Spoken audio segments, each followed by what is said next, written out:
Okay, not a problem at all. That's all right. It was mostly memes and things anyway. So, yes, hello everyone. I am Melody Watson. I live in Adelaide, little old Adelaide.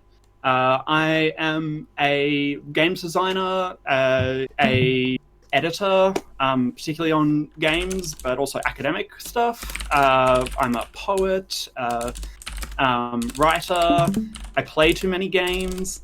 I'm a bit of everything, really, and I've been bumping around the Australian game playing circuit, at least, for an awful long time at this point.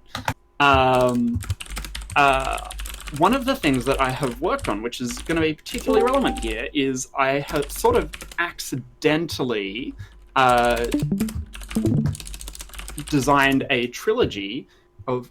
Oh, can you all still hear me okay?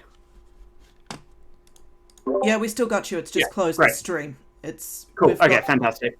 Yeah, voice and no video. Sweet. Voice and no video? Okay. There we go. Got you back. Brilliant. So, I sort of accidentally designed a loose trilogy of games about the Soviet Union. They were designed independently of each other, not directly related to each other, but then I realized afterwards that they're probably my three most serious game design projects, and they're all very closely related in that sense. I need to come up with a snappy name for the trilogy, so if anyone has any recommendations, please shout out.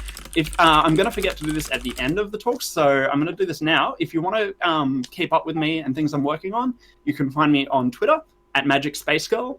You can check out my itch, which is also Magic Space Girl, or you can have a look at my website, which is melodynova.com. What I'm going to be talking about today is, in one sense, it's my design process, which also is talking about making games about history. I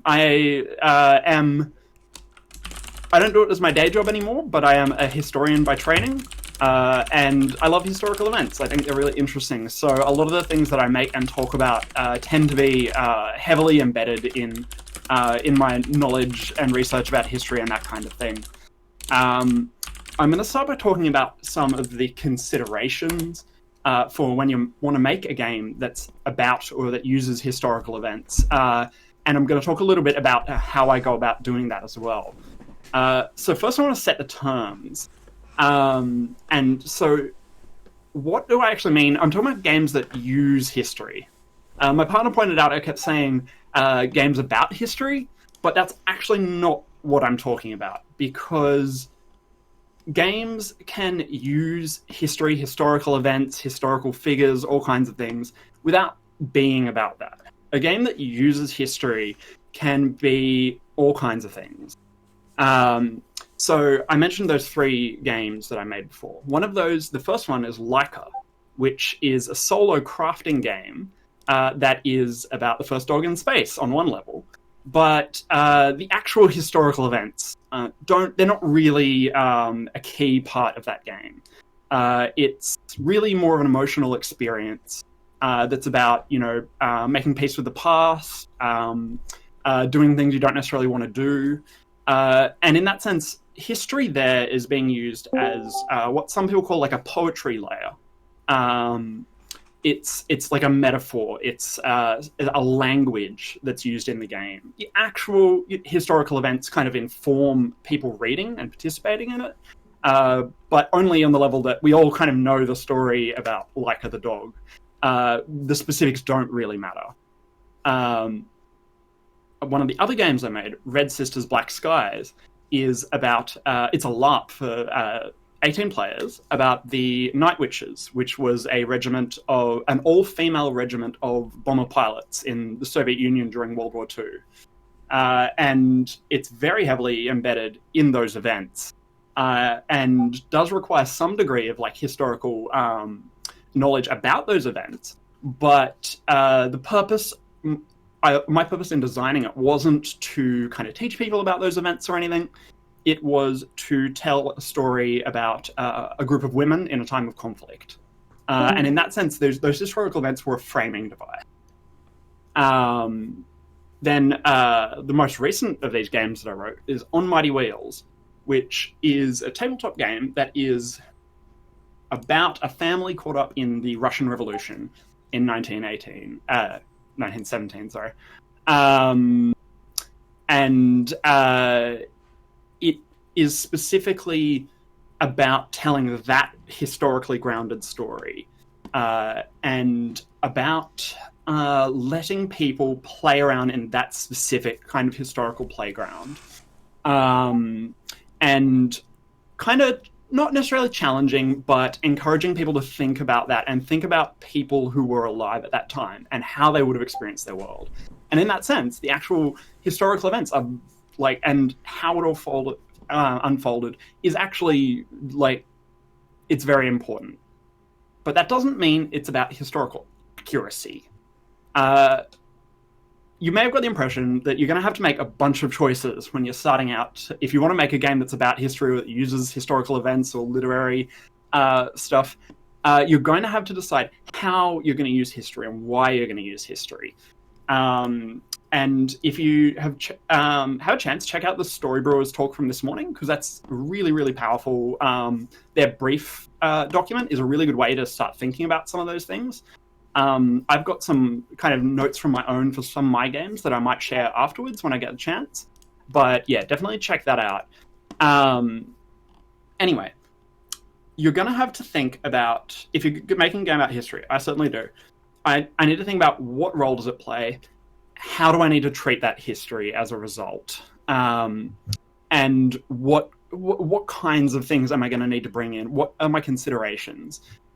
And here we kind of come to the elephant in the room, historical accuracy, which, honestly, it's not a thing. When I say historical accuracy, I mean this idea that it's not really so much a thing in tabletop games, but in video games it comes up a lot, that you need to be like really precisely accurate. You need to make sure, people wore exactly this kind of clothing. They used exactly this kind of sword.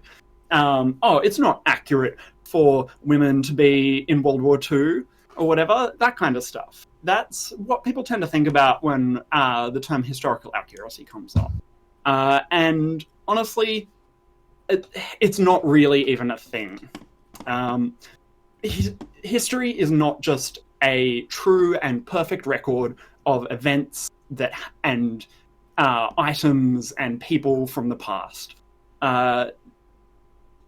History is not some perfectly documented series of events. There is no true record of everything that's ever happened. We shouldn't pretend that there is, or try to achieve that, because it's ultimately we're going to fail. What history is a constant process of discussion, of creation, of forgetting some things, erasing other things, remembering some other things. And kind of reimagining things with things that we know now, or things that we might know in the future. The past is really, in a lot of ways, a total unknown. It's not something that we can actually inhabit. It's something that we might imagine ourselves in. Even think about our own lives. If I go read my diary from when I was in high school, I might be sitting there reading it going, I remember that. Yeah, I kind of remember the feelings that I had at that time. But there's so much that I've forgotten. There's so much in there that I'm thinking about in new ways. It's not going to mean the same things to me now reading it as it did when I was writing it in the first place. What and how we think about things in the past, both on that individual level and collectively as a society, is constantly changing. We're giving new meanings to old things. We're reconsidering things. We are highlighting new things and forgetting other things. And this is all an active process. People at any given time choose what to write down and what to tell stories about, what to document. And then certain techniques are, employed by researchers, historians, writers to kind of bring out particular threads from those narratives. The things that we end up talking about and that we end up documenting, it's not like those are the most important things necessarily. They aren't the only things. There's all kinds of things that get in the way. You know, maybe some people from a marginalized group don't get documented. Maybe people don't talk about what color their teapot was because everyone knew at that time that teapots were blue. And that is something that we might have completely forgotten, 100 years later. That kind of fine-grained historical accuracy it's really not in and of itself important for writing games, making stories, that kind of thing. It can be valuable, but it's not the goal in and of itself. There's always something that isn't being talked about, and that sometimes it can't be talked about, but sometimes we don't even have the words to fully conceptualize it. So there's all kinds of histories that and new identities that, the history of homosexuality, for example. There have always been relationships that we would today consider homosexual relationships, but the idea that there were distinct categories of people, gay and straight, has existed for less than 200 years. And so I'm talking about all these historical processes and things, and games are basically a small-scale kind of replication of those same processes. So we've got a designer who makes a game, or a writer. That person is making decisions about what events to use, what meanings to use, what to do in the game, all those kinds of things. And there's a whole bunch of stuff that they're leaving out. No game is going to cover all experience.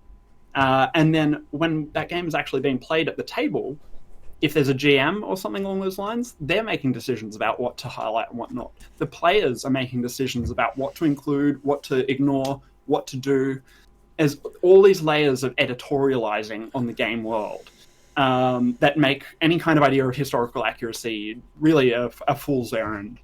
And this can be a bit of a nightmare for designers and GMs, both in terms of historical games and all other kinds of games. There's so many layers of distance between the kind of world that you're trying to create in a game and the actual experience of play.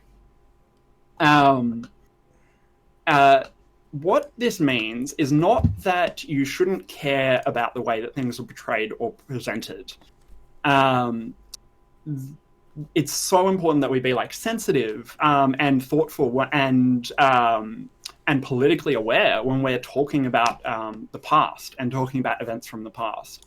These are things that dealt with real people, and they have effects on real lives today. There are also, there are stories that maybe aren't ours to tell on an individual or collective level. These are all things that we should think about, but it just means accuracy for its own sake is not worthwhile. Accuracy for a purpose, great. That's perfect. What you've got to do, though, is just be serious and be thoughtful about what it is you're trying to do. Why are you making the decisions you're making about what to include and what not to include, and how to interpret those things? As a games designer, you're going to be having to shape the way that things are interpreted. You're going to be putting looking at things through a certain lens and getting your players to do that too. So why are you doing that? And why are you neglecting certain things? Why are you focusing on other things? So that might seem like a lot to kind of consider, but honestly, the best way to grapple with those questions are by actually doing the thing. As you design your game, whatever your process is, you're going to be engaging with and coming back to these issues at a kind of just a natural level as part of the process. You're going to be once you're writing your rules and that kind of thing for your game, you're going to be thinking about, why am I writing a move that makes this particular series of events happen when, that was something that didn't happen a lot at that time. That was maybe a rare series of events. That's fine. It's just, it changes the story that you're telling. So what does the process of designing a historical game actually look like? One of the other things that can be kind of scary and off-putting about this is the idea of having to do really intense research and stuff like that. And honestly, the amount of research you're doing can vary from very little to however much you want. I kind of look at it as as games design, and particularly historical games design, as having three types of activity, and they're not. I initially wanted to call them stages, but they're actually not stages because you're not doing one and then the other and then the other. You're moving between them at different times. You're like, they're influencing each other. You're going back to one. You're moving forward to another. And those things are, I had a great slide for this, but I'll try to send it through to you later. It's research, writing, and design. I personally start out by writing kind of like a briefing document, like the Story Brewers talked about this morning. Real brief, real quick, that talks about my objectives and things like that. And then I start on the research part. But that is as much about researching games as it is about researching events and historical things. I like to go see how other games have like dealt with issues that I'm trying to figure out answers to. So I often end up when I'm writing game rules with a stack of other game books about this high, as I'm like skimming through to see how they dealt with certain issues. But I'm not just researching. I might start by like, say I'm writing about the Russian Revolution, as I did with On Mighty Wheels. I'm going to start by researching to get the broad outline of events. And maybe even to get some specifics. I want to know the kind of people that might have existed at that time. But sure, then I know that. I've got to actually start writing it. I've got to actually create these people. I start writing, and then I realize, why am I writing this background for a character if, what does that mean to the player? So I jump across to design, and I start thinking about, okay, how does this information actually fit into the game as it's going to be played? And then I realized, okay, I want this person to be able to choose between different items that they're going to have. Did soldiers in World War I have tobacco rations? Was that a thing? And so I jumped back across to research. And then that's going to... this is actually a thing that happened, and it prompted... just going to answer that question, actually... gave me some really good ideas about the way, the role that something like tobacco could have in the game economy and that kind of thing. Because yes, they did have it, but it was like a pretty new thing, and it was just before people started to get kind of funny about tobacco. So these stages are all super interconnected, and they really, in historical writing, the trickiest thing is something that you need all of these different types of activities to address.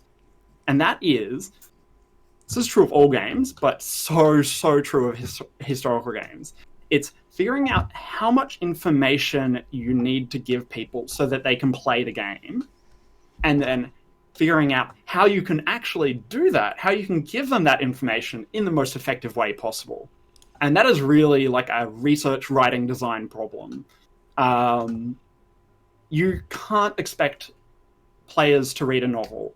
If you're getting people to play a game that's based on historical events and things, you really can't expect them to have a deep level of historical knowledge. You can't expect them to go read a bunch of essays before they start playing. If that's something you want to negotiate with your gaming group, great. But like, realistically, nobody has time for that, and it's probably not going to happen in most cases. So how are you actually going to make your game playable? What information do you need to give?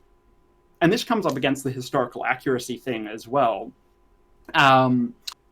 You can't convey everything about a particular historical period to your players. There's literally just no way to do that. People can't remember that much stuff. So you need to, at a certain point, you need to abstract things. You need to let them have a kind of improvisation as well. So once you're writing, once you're designing, going back to research, that kind of thing, you're going to have to start thinking about solutions to this problem. There's a couple of options out there that I think work in different ways. One of which is you can expect the GM to do a bunch of reading, which kind of they do some reading at the beginning and they can guide the players. I don't think that's a very effective solution in most cases. I don't want to make anyone read a whole bunch of stuff. I want them to be able to jump in and start playing the game as quickly as possible. Maybe you create some aids, things like cards that help, prompt particular events and that kind of thing, and actually teach through play. Or maybe you just tell people to improvise. Honestly, that's what I do most of the time. In Red Sisters Black Skies, so that's a LARP, as I mentioned. I specifically said, you've got the basic information, which is some things about the war, some things about their different ranks. You guys now have to go sort out between yourselves. If there's an issue, just come up with an answer. The specifics don't really matter in that context. I'm going to be hands off. Don't come ask me his questions about whether you would have had access to this or that. You can figure it out.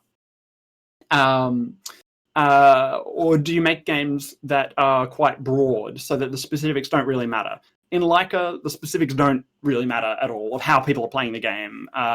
As I mentioned earlier, it's really the historical aspect of that is really poetry or metaphor. So those are all kind of solutions. None of them are perfect, but it's going to be the number one difficulty challenge that you're going to come into when you're creating historical games, because if you've done any level of research in writing it, you're going to know more than the players. You're going to know more than the GMs.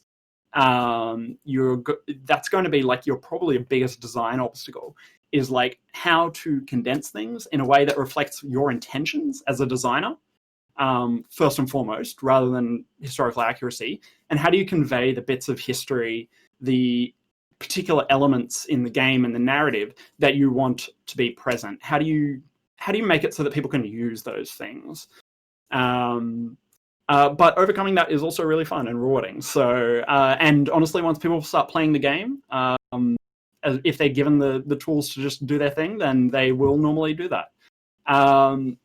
So yeah, that's kind of how my process works. I know that's not super concrete because it is this real back and forth ongoing process.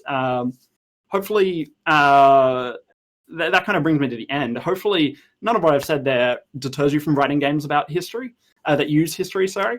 Honestly, it's easier than it sounds, and it's amazing to do. It's writing games that use historical events is a really effective way to draw players into something that they might already know something about. It's a really effective way to make political statements, about our past, about issues that you're passionate about. It also provides a ready-made toolkit of, events and individuals and factions. Honestly, no game world, no matter how complex, whether it's World of Darkness or Dungeons and Dragons or whatever, no game setting is going to be as complex and fascinating and contested as the real world actually already is. It basically, no matter how weird a story someone comes up with, probably something weirder has already happened like that in the real world. And it gives you this really rich corpus of concepts and events to draw on. Also, it's just really cool and fun. I really enjoy playing games that are about literal events that happened rather than just metaphors and that kind of thing. So remember, you don't need to wed yourself to historical accuracy for the sake of historical accuracy. That's a tool that you can use like anything else. What you do need to do if you're writing historical games, you need to be active and purposeful in thinking about why you're doing what you're doing, and how you're doing that, and how it fits into a broader context, how it might affect people, and what it's actually going to be like at the end. So that's kind of everything. So thank you very much, everyone. Ask a question? Yeah, absolutely. Okay, say I'm making this is a historical game set in medieval France. Yeah. All the noble families are matriarchal. The major religion is Wiccan, and they fight with limericks. Does it still have the historical tag? I mean, how wide can you kind of stretch that banner? Yeah, I mean, like it's. I guess that's what I said at the beginning about it being games that use history, because that's 100% drawing on real world histories, and probably I assume informed by real world histories to some extent. Even if it's like changes things, I wouldn't advertise it as a game that's like set in the real world as it actually happened kind of thing. But I mean, I would never advertise a game that way anyway. I think that sounds like a historically informed game, and one that like draws on historical narratives and that kind of thing, which is really interesting and cool. Because honestly, so history is like is a bunch of narratives, and one of the most interesting things you can do with it is subvert it. You say, okay, this is a historical event. Like, what happens if this one thing changed over here? How does the rest of the story actually change? It's actually a thing that some historians, like professional historians, do called counter history, where they will kind of posit what would the world be like if Hitler had been murdered earlier or something. And it can be a really fruitful way to examine both things that did happen and like our current beliefs and that kind of thing. Does that answer your question? Yeah, it does. That's cool. Awesome. Yeah, right. We've had the interaction section has been primarily just, I think, enjoying discussion around your work so far, Melody. But we have had a question come in, which is, how do you structure your research? Are there any best practices that we can take away? Do you think, Yeah, okay. Cool. So, honestly, I start broad. So, this one trick that historians hate is honestly, Wikipedia is a really good resource because it gives you like a really condensed, really broad understanding of a topic at like a surface level with very little investment. It's very accessible. So if you want to learn about like a particular series of historical events, even if you are fairly familiar with it, honestly, I often will just go to Wikipedia, and then that will give me like the summary. And I know that that's not the whole story. I know that there's things in there that have particular agendas, that kind of thing. But it gives me a lay of the land. It tells me like where to start, where some of the tension points are, where some of the interesting things are. And so then I will do some like broad reading, and then I'll like dive in. I think it's really important to ground things in like actual human experiences, because that's kind of what our trade is as games designers. And also, that's at the end of the day, that's what it's all about. Like history and everything is like, if history's not about human experiences, I don't really know what it is. So I like to, it can be really tricky to find this information sometimes, but I like to read things that are about the mundane aspects of people's lives, because that really grounds a lot of the actual things that they experienced. Someone who lives in a polluted city or has a particular war wound or something, or someone who's hungry all the time, they're going to respond to events and participate in events in ways that are informed by those material conditions of their lives. So if you can like find information that's about, the actual day-to-day lives, the mundane things, the things that like prompt people to make certain decisions, that gives a lot of stuff for you to work with as a games designer. And if you can then convey that to players and GMs, that gives them a lot of really dense texture that they can pull on in the games, which I find in these kinds of games makes for a much richer and more kind of real feeling experience. And then what I kind of go for is not along these lines is not historical accuracy, as I said, but the thing I aim for is emotional authenticity. I don't really like the word authenticity, but what I try to do is find that information that is going to let my players kind of imaginatively inhabit that space and imagine themselves in those roles and those societies. And a lot of the time, that's not the big picture stuff, but it's the the things about what they would eat and what they would wear and that kind of stuff. In terms of other best practice things, research can be really tricky because essentially a lot of the information is kept behind paywalls and kind of gatekept by academic writing and that kind of thing. But local libraries have a lot of stuff. There is if you Google things, you're gonna. I generally try not to get really concrete information from just rando websites, but Googling can be a great way to find links to PDFs of books, access to Google Scholar, and yeah. So I just try to find that information, and then I note take as I'm reading it. But yeah. I don't know. Does that answer your question? Yeah, cool. Thank you. Yeah. Do I still have time if anyone has any more questions, or should I wrap up? Well, look, if you're happy to take another question, it seems that people are interested. But I'll pick the channel and yeah. But otherwise, yeah. Grand talk, Melody. Really appreciate the sort of insight you rocked in with that. I'll bring my face back. Why not? I like to do that. Hugely passionate about sort of historiography and historical design myself. So it was really great to get your insights on that. Awesome. Look forward to getting on Mighty Wheels to the point where you can help me pressure test it.